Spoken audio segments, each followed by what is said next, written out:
and Heather Kurtenbach, a member of Ironworkers Local 86.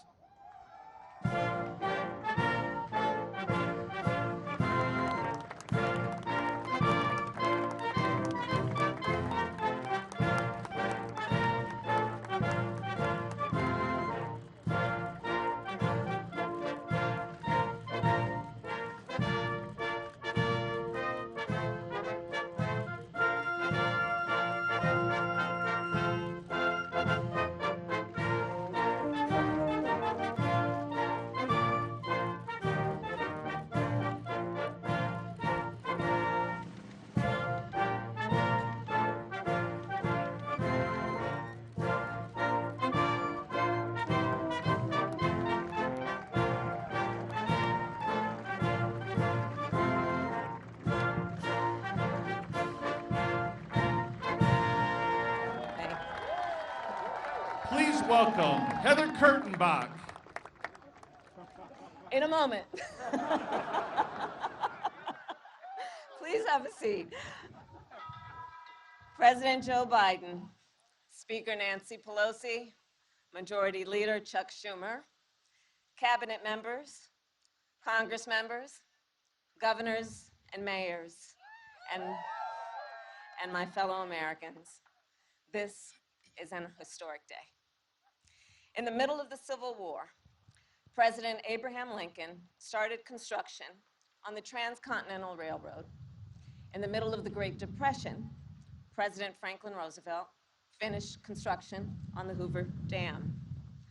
President Dwight Eisenhower signed the National Interstate and Defense Highways Act in the middle of the Cold War. And today, President Joe Biden will sign the Infrastructure Investment and Jobs Act into law. Indeed, is an historic day today. From the very start of our administration, we were determined to follow through, not just on our promise to invest in our nation's infrastructure, but on the promises that the American people have heard for years now. And we would not be here today were it not for your leadership, Mr. President. From the very start, you welcomed Democrats, independents, and Republicans to meet with us in the Oval Office. You welcomed ideas. You welcomed debate, all in the service of getting this bill done. And here is what I know to be true, Mr. President. You are equal parts believer and builder. And because you are, we are all better off. On behalf of our nation, thank you, Mr. President.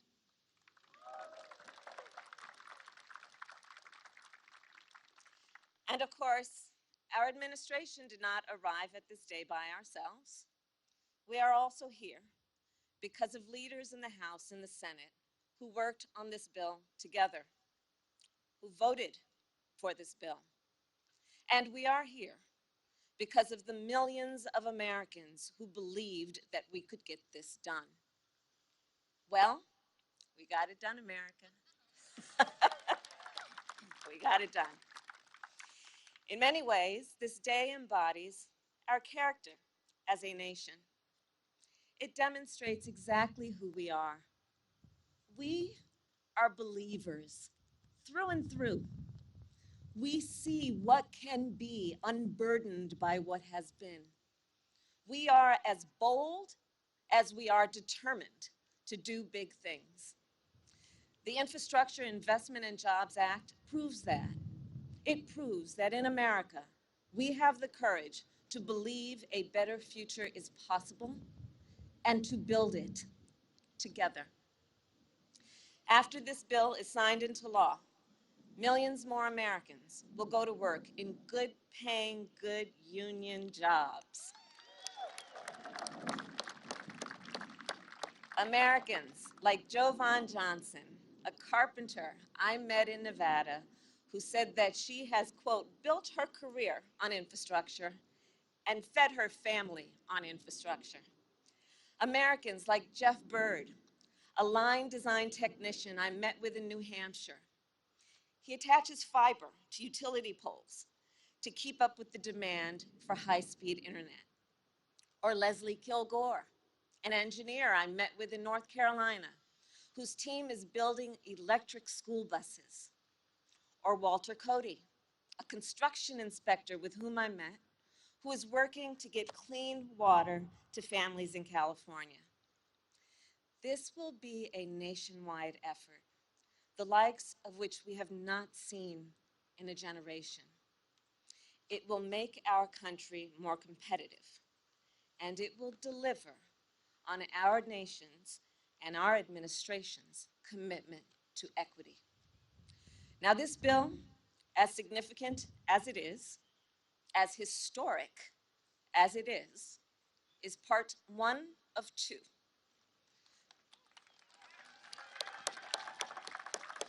To lower costs and cut taxes for working families, to tackle the climate crisis at its core, Congress must also pass the Build Back Better Act.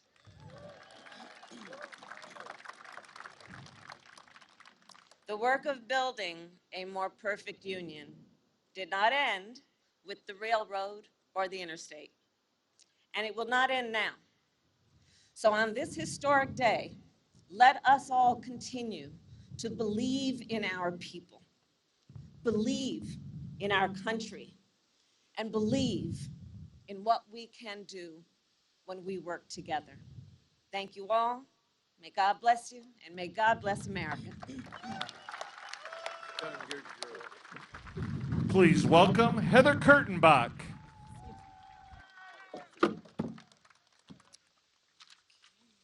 Thank you, Madam Vice President.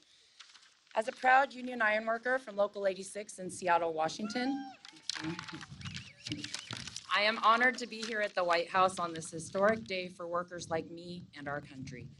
I am an elected leader in my local union as a business agent and active in the Sisters Committee, which mentors newer ironworkers. Before I got where I am today, however, I had to overcome some challenges. In 2005, I was released from incarceration. While incarcerated, I was able to work on a wildland firefighting crew, sometimes heading out in the middle of the night to fight fires. That experience taught me a powerful work ethic and gave me lasting friendships. When I got out of prison, however, doors were closed to me. I searched for a job for 6 months with no offers. Finally, as a last-ditch effort, I asked my brother-in-law, a union ironworker, how he made a living. He told me, go to the union and apply. You could totally do this work. And I'm so glad that I did. I was accepted into, thank you, yeah. I was accepted into the apprenticeship and went right out to a rebar job. I loved working rods and I fit right into the trade.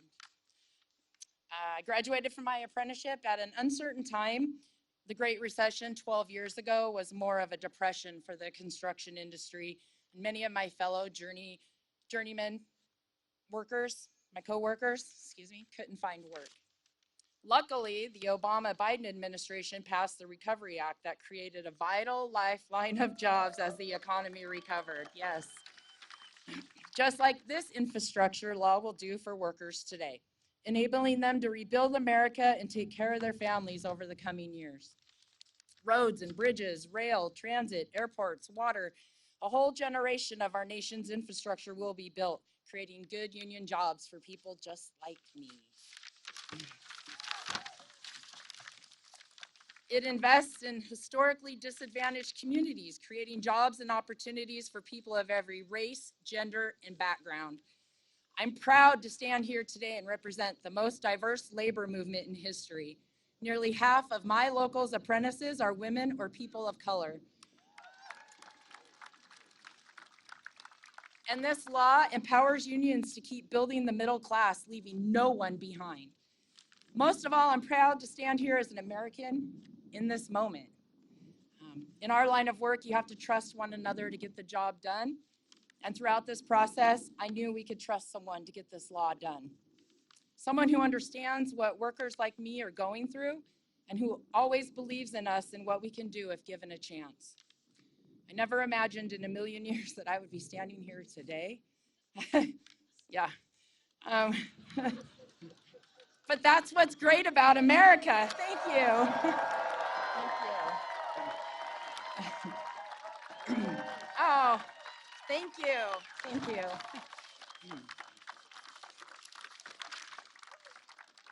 Yeah. But that's what's so great about America and having a president who believes someone like me should be standing here. On behalf of Local 86 in Seattle and union workers everywhere, for the faith he's placing in us, I am honored to introduce the 46th President of the United States, Joe Biden.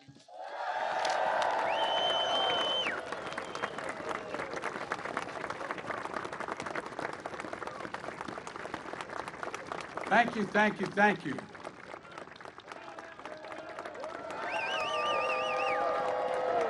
Thank you. Thank you, Heather. Thank you, thank you, thank you.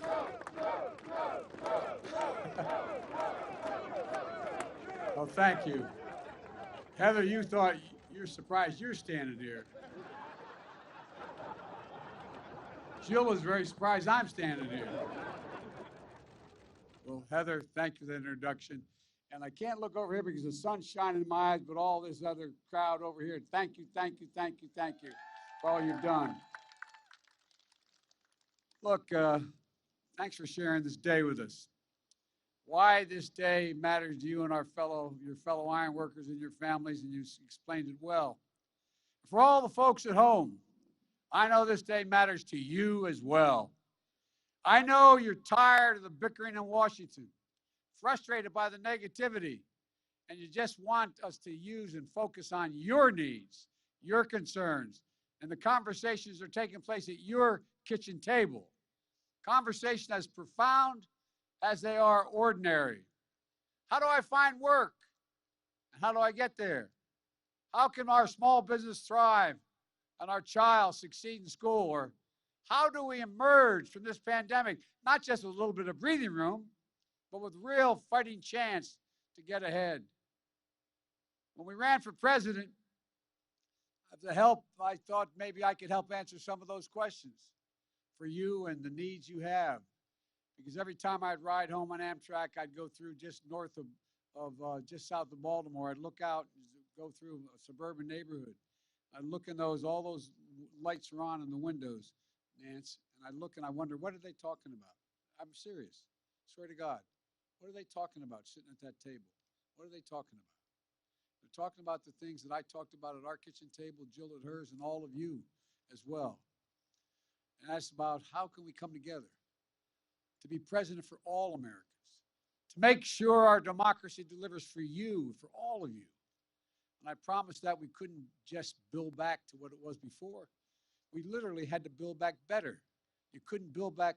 We're the only country that's always come out of great crises stronger than we went in. And the world has changed, and we have to be ready. My fellow Americans today, I want you to know we hear you and we see you. The bill I'm about to sign along is proof that despite the cynics, Democrats and Republicans can come together and deliver results. We can do this. We can deliver real results for real people. We see in ways that really matter each and every day to each person out there. And we're taking a monumental step forward to build back better as a nation. I want to thank everyone who helped make this happen. Vice President Harris, my cabinet members, my White House team, Jill, Doug, our first lady, and our first lady and our second husband. No, I'm joking. These guys travel all over the country together. I'm getting worried, you know. And Doug's one hell of a lawyer besides. And everybody from the United States Senate, Majority Leader Schumer, and a group of Senate Democrats and Republicans who established this bipartisan framework, including representatives and all the folks you heard from. Senator Rob Portman is a really hell of a good guy. I'm not hurting you, Rob, because I know you're not running again. That's the only reason I say it. But you are a hell of a good guy. And the most determined woman I know Senator Kristen Sinema. Congratulations, Kristen. Look, Committee Chair Tom Carper, Ranking Member Shelley Moore Capito. I also want to thank Minority Leader Mitch McConnell for voting for this bill and talking about how useful and important it is. And from the House of Representatives, Speaker Pelosi, Steny Hoyer, Jim Clyburn, and Committee Chair Pete DeFazio. Democrats and Republicans, progressives and moderates, I'd like to pause and ask all the committee chairs and ranking members of the United States Senate and House that are here today, please stand. Will all of you stand? Come on. All right. Thank you, thank you, thank you. To state the obvious, none of this would have happened without all of you. I really mean it. And also to the governors. Where are the governors? Governors, stand up. Come on, I want you to stand up. Red states, blue states, you all contacted me. You all said you were for this. You all stepped up. And more than 375 mayors, Democrats and Republicans, from every state and District of Columbia, wrote me asking to get this done. You got it, kid.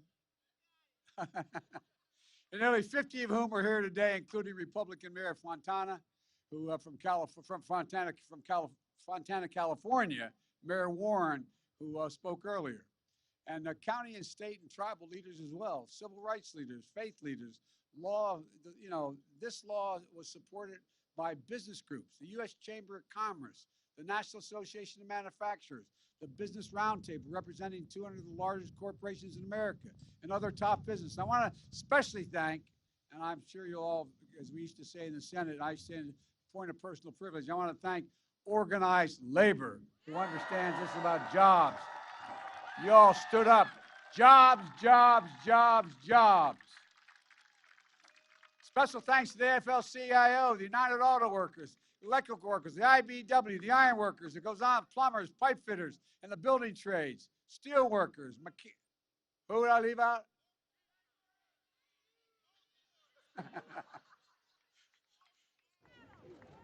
Pardon me? And my wife is a member of the union, the NEA. I'm going to get in trouble.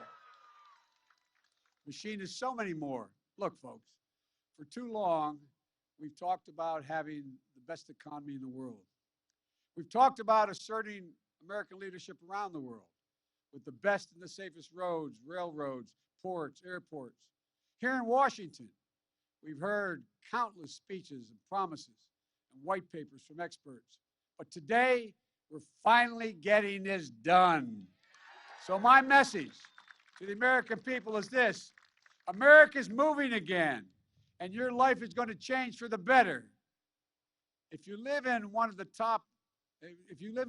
10 million homes, or you're a child who attends one of the 400,000 schools or child care centers that still has lead pipes in them, you face a clear and present danger to your child's health and your health now. This law is going to start to replace 100% of the nation's lead pipes and service lines. So every American, every child can turn on the faucet and drink clean water. And tens of thousands of plumbers and pipe fitters are going to get work done in good paying jobs. Folks, as we saw with remote learning, remote working during the pandemic, access to high-speed internet is essential. And access to water as essential as access to water and electricity. This law is going to make high-speed internet affordable and available everywhere in America, urban, suburban, rural, and create jobs laying down those broadband lines. No parent, excuse me, no parent should have to sit in the parking lot at a fast food restaurant again, just so their child can use the internet to do their homework. That's over. And folks, if I visited your town, I'm sure you'd be able to tell me and where you hold your breath as you cross the particular bridge, or where the most dangerous intersection in your town is. This law makes us the most significant investment in roads and bridges in the past 70 years. It makes the most significant investment in passenger rail in the past 50 years, and in public transit ever. So what that means is you're going to be safer, and you're going to get there faster, and we're going to have a whole hell of a lot less pollution in the air. The bipartisan law will modernize our ports, our airports, our freight rail to make it easier for companies to get goods to market, reduce supply chain bottlenecks, as we're experiencing now, and lower costs for you and your family. The law also builds on our resilience so that the next storm, superstorm, drought, wildfire, hurricane can be dealt with. Last year alone, the United States, as a consequence of these kind of extreme weather events, lost $99 billion in the United States alone in damage. After Hurricane Ida, I see the distinguished governor from Louisiana is over there. I saw him stand up. I went down to see him. We went through and saw all the damage there. They had 179-mile-an-hour winds at top speed in Louisiana. But then I headed on up to New York. Chuck, we're up in your area, the Queens in New Jersey. More people died there than in the hurricane. More people died with the flooding. Record wildfires raged, and I went to Idaho and California and saw it. More land is burned to the ground than the entire state of New Jersey out west. Folks, walk the neighborhoods and look the people in the eye in these circumstances, as many of you have, and you'll see the despair and the heartache. So many of you understand. You're living through it. This law builds back our bridges, our water systems, our power lines, our levees, better and stronger, so few Americans be flooded out of their homes or lose power in those days and weeks as a consequence of storms that hit. Folks, this bipartisan law, for the first time ever, creates a true national network of charging stations for electric vehicles, over 500,000 of them, so you can charge your car here and drive all the way to California, not worrying about having to find places to charge, creating thousands of jobs, thousands. It is also going to make it possible for Americans to get off the sidelines and into the game of manufacturing solar panels, wind turbines, batteries to store energy and power for electric vehicles, including electric school buses, which will mean millions of children will no longer inhale the dangerous diesel fumes that come out of the buses. For real, it's a big deal. And it'll reward companies for paying good wages and for buying American, sourcing their products here in America right now. It's going to help the United States export clean energy technologies to the world, creating tens of thousands of more jobs. There's so much more in the law, but most of all, it does something truly historic. I ran for president believing it was time to rebuild the backbone of this nation, which I characterize as working people in the middle class. They're the ones who built the country. And to rebuild the economy from the bottom up and the middle out. This law delivers on that long overdue promise, in my view. It creates better jobs for millions of Americans. And no one earning less than $400,000 a year will pay a single penny in federal taxes because of it. And it does not include, as we did the bipartisan infrastructure bill, it does not include a single penny in gas tax, which I rejected because people under $400,000 would be paying it. This law is a blue-collar blueprint to rebuild America. It leaves no one behind, and it marks an inflection point that we face as a nation. For most of the 20th century, we led the world by significant margin because we invested in ourselves. But somewhere along the way, we stopped investing in ourselves. We risked losing our edge as a nation, and China and the rest of the world are catching up. Our infrastructure used to be rated the best in the world. Now, according to the World Economic Forum, we rank 13th in the world. Well, that's about to change. Things are going to turn around in a big way. For example, because of this law, next year will be the first year in 20 years American infrastructure investment will grow faster than China's. We'll once again have the best roads, bridges, ports, and airports over the next decade. And we'll lead the world into the 21st century with modern cars and trucks and transit systems. We're going to do this by building again and moving again. Folks, too often in Washington, the reason we didn't get things done is because we insist on getting everything we want, everything. With this law, we focus on getting things done. I ran for president because the only way to move this country forward, in my view, was through compromise and consensus. That's how the system works. That's American democracy. And I'm going to be signing a law that is truly consequential because we were made our democracy deliver for the American people. We compromised. We reached a consensus. That's necessary. And now our focus moves to implementing an infrastructure law that's going to, with speed and with discipline. I have a lot of experience in doing that. When I was vice president, I was given responsibility for overseeing and implementing the Recovery Act for nearly $900 billion emergency package. I'm proud to say that when we finished implementing that Recovery Act, it was determined that there had been less than 0.2% waste, fraud, or abuse. And it was how I learned and earned the nickname Sheriff Joe from President Obama, because I made it a point every single day for well over a year to stay on top of how the money was being used. I spoke with over 160 mayors, 2-3 times sometimes. And I spoke with county executives and every governor save one. Well, I won't mention that. And save one. She could see Alaska from reports. But monitor what we're doing. That was just how it was being done. And it was one of the most efficient implementations of a major program in American history. And now we owe it to the American people to do the same thing again. And to make sure every penny is spent where it's supposed to go in a timely fashion, I've asked the former mayor of New Orleans and former lieutenant governor of Louisiana, Mitch Landrieu, to oversee this responsibility. He'll have full access to every tool the federal government has to get it done. And we have the high obligation and responsibility to make sure this money is used wisely and used well. Folks, I've been looking forward to this day for a long time, like all of my colleagues here have. Tomorrow, I'll be traveling to New Hampshire to visit a bridge that is structurally not safe, like thousands of bridges across America. That's what this law is all about, keeping communities safer and more efficient. On Wednesday, I'll be in Detroit to meet with the UAW workers who are building the next generation of electric vehicles. And that's just the beginning. We're also seeing you'll be seeing me and the Vice President Harris, Jill and Doug, cabinet officials, hitting the road to help you understand how this is going to transform your lives for the better.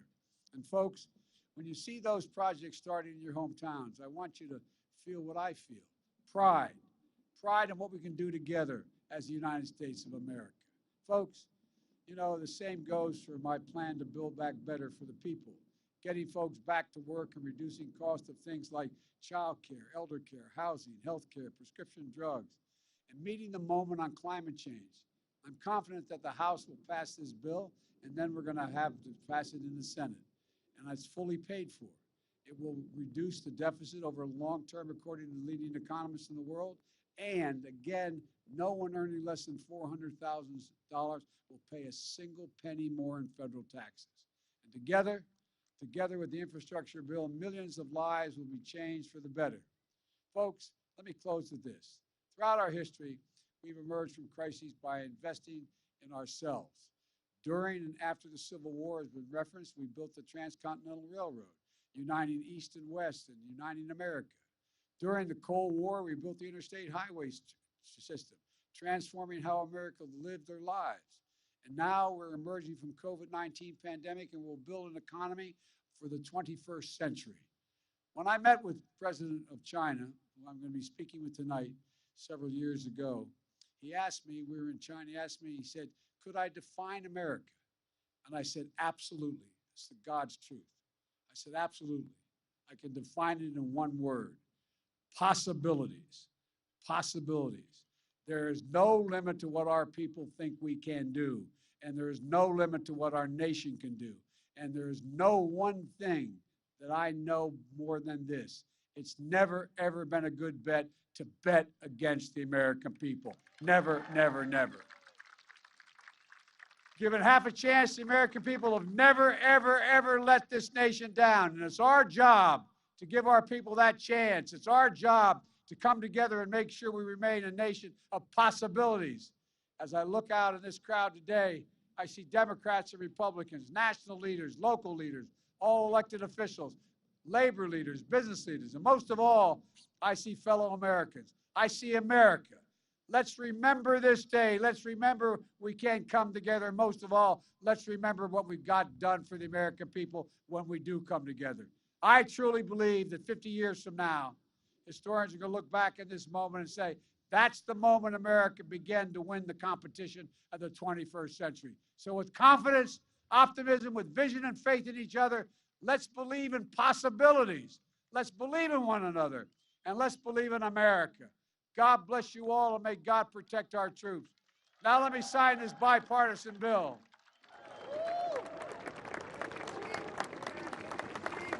Take the Vice President's attention out of your way, sir. Good man. There you go. Yes, sir.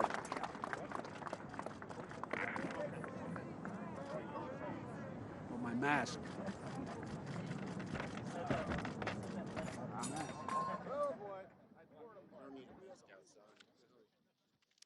Yes, I do. This is me.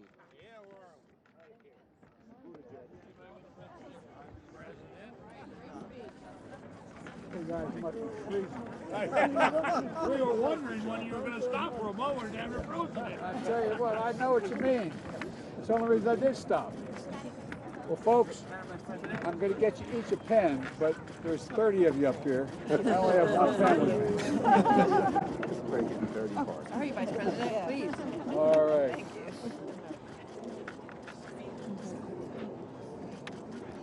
you. Okay, here we go. Yeah. Bravo. Thank you, thank you, thank you. Great job.